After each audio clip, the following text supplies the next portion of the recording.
Nothing good. So I don't trust the Cleveland Browns when it comes to their quarterback situation on or off the field. So they announce on game day that Shedeur has a quote-unquote back injury, yet he did go out to warm up. They watched him warm up and they disqualified him because he's got a back injury. I don't trust it for 1 second. Bailey Zappi has I said it 5 times on the show, he's been the unofficial, unstated backup quarterback all along because Belichick once drafted him in the 4th round as a potential replacement for Tom Brady. Stefanski loves Bailey Zappi. He wants to give Zappi some reps down the stretch because it'll be over Stefanski's dead body that Shedeur gets any reps. So all I can say after I watched the 4th round of Dillon Gabriel stink, Shedeur is way better than Dillon Gabriel. So the Cleveland Browns just got embarrassed. A 32-13 meltdown against the New England Patriots, and now the football world is on fire. Skip Bayless is calling it plain and simple. Shedeur Sanders is trapped in Cleveland. You heard that right, trapped. Because while Dillon Gabriel keeps throwing his season away, Shedeur Sanders, the son of NFL royalty, sits on the bench, healthy enough to warm up, but somehow too injured to play. And Skip's not buying that for 1 second.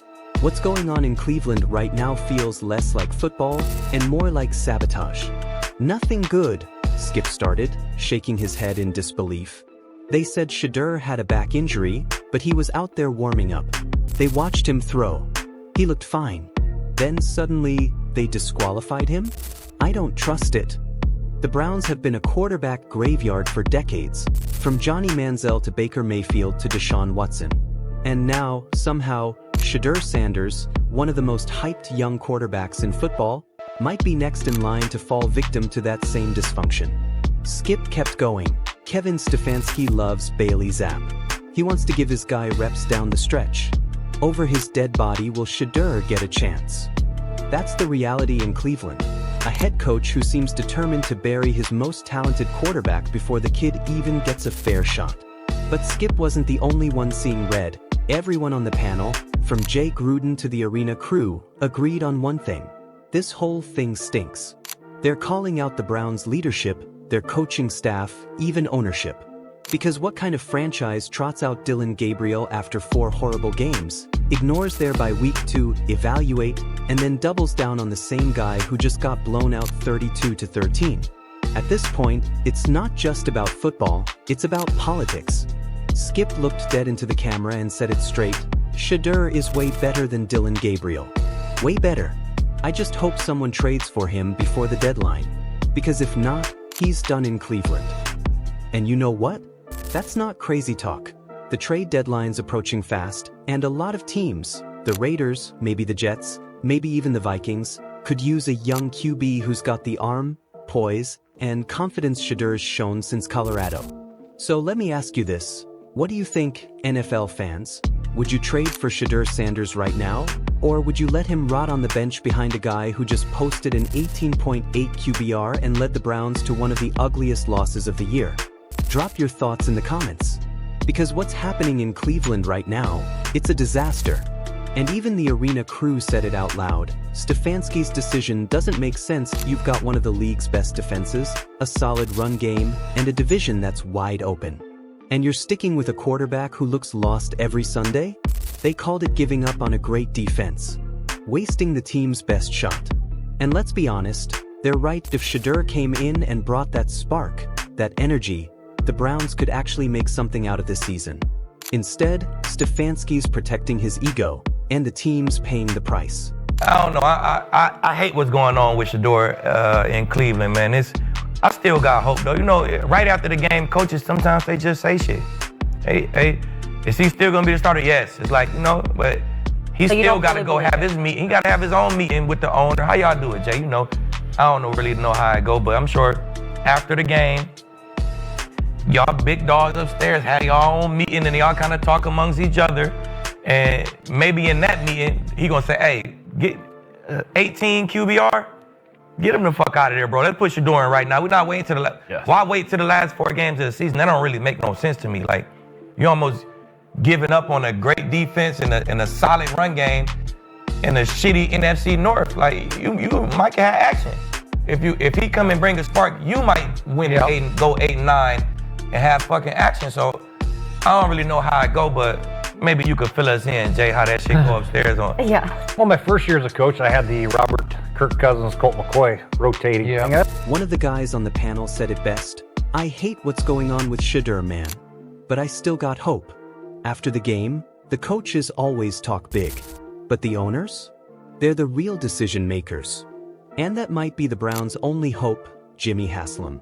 Because when you lose 32-13, when your so-called starter looks broken and your offense has no life, someone upstairs has to step in.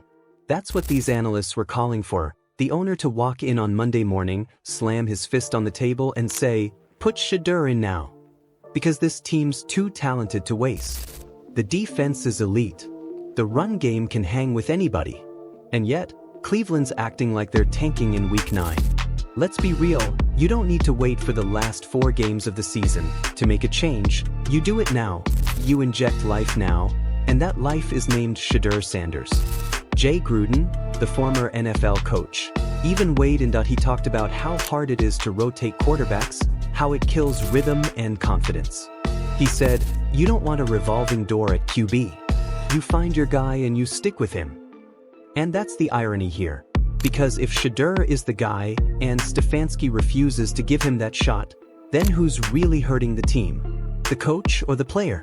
Because from the outside looking in, it feels like Stefanski's protecting his system, not his team. But Skip and the Arena crew weren't having it. They said, we've seen enough of Dillon Gabriel. For games. For disasters. A defense busting its tail every week. For nothing. They said it's weird. And it is. Why is there no competition? Why is Shedeur sitting behind a rookie who's falling apart? You can't tell me it's about preparation. You can't tell me it's about reps. Because Shedeur showed in preseason he's got juice. He came in cold, no reps, and lit it up. That wasn't a fluke. That was talent. The panel even joked about how the Browns have been screwing up the quarterback position for years. And they're not wrong. From coaching decisions to front office chaos, this team just can't get it right. And now they got a player who could finally be different. A quarterback raised in the spotlight, built for pressure, with a father who's literally prime time, and they're burying him behind a bad scheme and a coach who loves Bailey Zapp. Let that sink in. A coach loves his backup more than his potential franchise quarterback. That's dysfunction. Skip's voice got serious near the end of that segment. He said, this isn't just about football anymore. It's about ego. Because if Stefanski truly wanted to win, he'd use that bye week to evaluate, to let Shedeur and Dillon split reps. But no, he announces Gabriel as the starter the same night they got blown out. That's not coaching. That's personal. And Skip wasn't the only one feeling that way. Even the rest of the table said, it's clear Stefanski hates Shedeur. Maybe hate is a strong word. But when a coach refuses to even consider the better option, what else do you call it? And here's the wild part. When they asked why Stefanski might dislike Shedeur, nobody had a real answer. Jay Gruden said, he's a 2-time coach of the year. He wants to win. If Shedeur were clearly better, he'd be playing. But that logic doesn't hold up. Because this isn't about who's better on paper. This is about who's allowed to prove it. How can Shedeur show he's better if he never gets a real shot? Even the Browns' own players are starting to make noise. Myles Garrett made a statement after the game. He didn't say it directly, but the message was clear. It's time to see what Shedeur can do. And that's where this whole situation turns emotional. Because you can feel the frustration boiling over. The fans know. The defense knows. Even the analysts know. The only ones pretending everything's fine? The coaching staff. So let me ask you this. If you're Jimmy Haslam, the Browns owner, what would you do? Would you trust Kevin Stefanski one more time? Or would you make the move that could save your season and your locker room by giving Shedeur Sanders the start he deserves? Because right now, the Cleveland Browns are burning daylight. And if they don't act soon, this could get ugly. Skip Bayless leaned forward, hands locked, and his voice dropped low. This is deja vu, man. It's Baker Mayfield all over again. You've got a quarterback with swagger, fire, leadership, and instead of nurturing that, Cleveland tries to contain it. They don't like confidence in that building. They like compliance. And that right there? That's what cuts deep, because Shedeur Sanders doesn't fit the Cleveland mold that he's not quiet. He's not afraid of lights or pressure. He's a Sanders, and maybe that's exactly why the Browns don't know what to do with him. Skip continued, they said he's cocky. They said he's Hollywood. Guess what? So was Joe Namath. So was Deion. So is every great quarterback who believes in himself. That's not arrogance, that's belief. The arena table nodded. Jay Gruden said, every great quarterback I ever coached had a little edge to him. That's what separates them. And the Browns, they're trying to coach that edge out of him. You could feel the frustration in Skip's voice that he said, they're making Shedeur sit behind Dillon Gabriel because they're scared. Scared of what happens when the kid shines. Because once he does, that locker room's gonna look at Stefanski different. That's a powerful statement. Think about it. If Shedeur comes in and wins, it exposes everything that IT exposes the coaching decisions. The favoritism. The wasted weeks. And that's the fear inside Berea right now. Because if Shedeur lights it up, Kevin Stefanski's whole plan unravels overnight. The show then cut to clips of Shedeur from the preseason. The way he moved in the pocket, the accuracy, the calm, and even the harshest critics had to admit, he looked ready. So why is he not playing? Jay Gruden answered that, sometimes, coaches overthink it. They fall in love with their guy, the one who runs their system the safest. They pick safety over spark. But Skip shot back, you can't play scared in the NFL, and right now, the Browns are coaching scared. The debate turned into an argument. Skip slammed his hand on the table. I'm sick of hearing he's not ready. Ready for what? For a losing team? For a playbook that doesn't work? Let the man play. That's what fans have been screaming online too. Every comment section, every radio call-in, they're saying the same thing. Free Shedeur. Because at this point, it's not about readiness, it's about respect. The arena crew brought up something fascinating. They compared Shedeur's situation to Jordan Love in Green Bay. Love sat, waited, learned, but the difference? Green Bay believed in him. Cleveland? They treat Shedeur like a problem. Skip said it flat out, you can't hide a diamond forever. At some point, he's gonna shine, and when he does, everyone's gonna remember who buried him first. Then came the most heated moment of the segment. One analyst, clearly fed up, said, if I'm Shedeur, I'm asking for a trade right now. This team doesn't deserve him. The table exploded. Some said that would be quitting. Others said it'd be smart. Skip smiled and said, Deion Sanders raised a fighter. He won't run. But he won't forget either. And that's exactly the type of tension you can feel bubbling in Cleveland right now, between loyalty and legacy. Fans have started calling for Stefanski's job, and you can't blame them, because every week, he doubles down on mediocrity. When reporters asked why Gabriel stayed in despite the blowout, Stefanski said, we're building consistency. Consistency in what? Losing? Skip rolled his eyes. That's code for, I don't know what I'm doing. You don't build consistency with a 32-13 loss. You build excuses. That's when the conversation turned toward Shedeur's future. If the Browns won't free him, who will? Jay Gruden mentioned the Raiders. They've got Davante Adams. They need a quarterback with swagger. Shedeur would fit. Skip added the Jets. If Aaron Rodgers retires, you better believe Shedeur in New York would be electric. But then Skip said the line that broke the internet. I don't care where he goes, just get him out of Cleveland before they ruin him. And that right there became the headline. Clips from Shedeur's college days at Colorado flashed across the screen.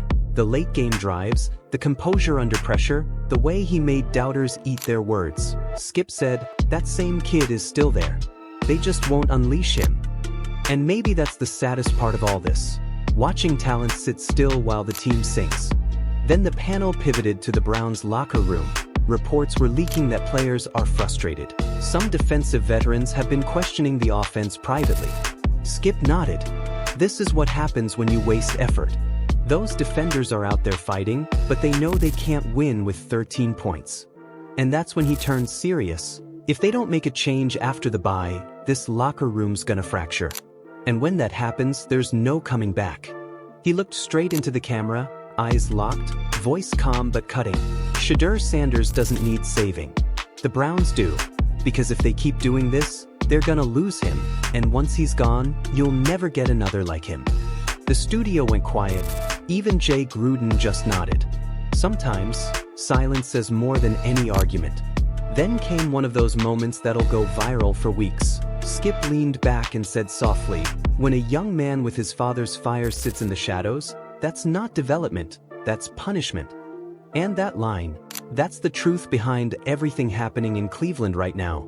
Because you can't call it development when you keep someone chained to the sideline. It's not development when you make him warm up before games and then tell him he's not cleared. That's not strategy, that's control.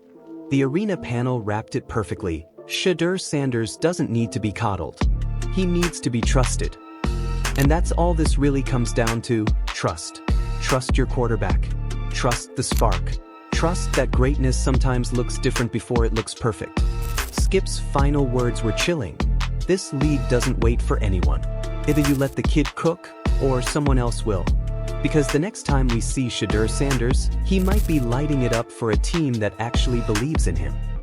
And that's the mic drop moment. Because if Cleveland keeps pushing him aside, it's not Shedeur's loss, it's theirs. So here we are, a 32-13 loss, a fractured locker room, a quarterback controversy that's about to explode. And one young man, built for pressure, raised for the spotlight, waiting for his moment. Will Kevin Stefanski swallow his pride and do what's right? Or will the Browns once again bury another star before he ever gets his chance? That's the question the whole NFL is asking tonight. If you're watching this, tell me in the comments. Do you believe Shedeur Sanders deserves to start after the bye week? Should Cleveland trade him? Or should he stay and prove everyone wrong from within? Because one thing's certain, the league is watching.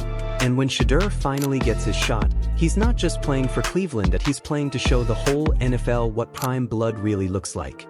Like this video if you're rocking with Shedeur Sanders. Subscribe to Gridiron Insights for more raw, unfiltered football talk. Because we're not letting the truth get buried on the bench.